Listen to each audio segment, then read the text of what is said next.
Erakusketa honen arrazoi nagusia izan zen Laspiur familiak egindako dohaintza bat, gehien bat lagazizkigutelako beraien enpresan egiten zituzten piezen moldeak.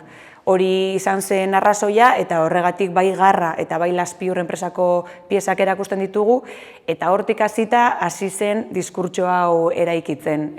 Itsasoa eta Eibar bazegoela zer kontatu eta horregatik ikusi alditugu bai Gipuzkoako Aldunditik eta Eusko Jaurlaritzatik ekarritako hainbat pieza. Hementxe, maketa hau, arpoia, esklaboen manillak, altzolako grabatu batzuk, pixka bat jantzin egin nuelako ere bai erakusketa hau.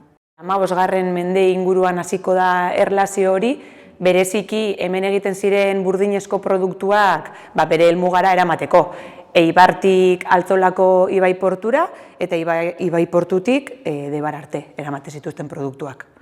Gero ja denborarekin erlazioa beste modu batekoa izango da eta pertsonaiak agertzen hasiko dira itsasorekin lotura dutenak. Gehien bat Eibarren merkatariak izan ziren eta Ameriketako aurkikuntzarekin batera Ameriketan bertan egon ziren eibartar batzuk hortan lanean, baina gehien bat merkataritzarekin lotura. Martín Garba izan zen Capitán General de las Flotas Españolas 1636. Alde batetik armadoreak, komertzianteak eta beste aldetik marinela, kapitana eta itsas gizonak izan zen. Merkatarientzako oso garrantzitsua, azkenean itsasoz iristen ziren produktuak.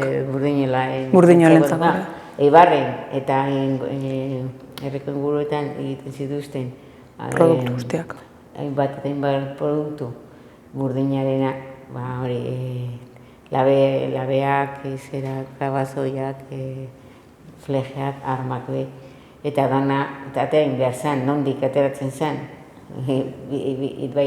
ibaitik zetorren ere burdina. Hori gauzak eramaten ziren eta horrekin batera beste gauza batzuk ekartzen ziren hemen ez zeudenak. Garai hartako komunikazio bideak.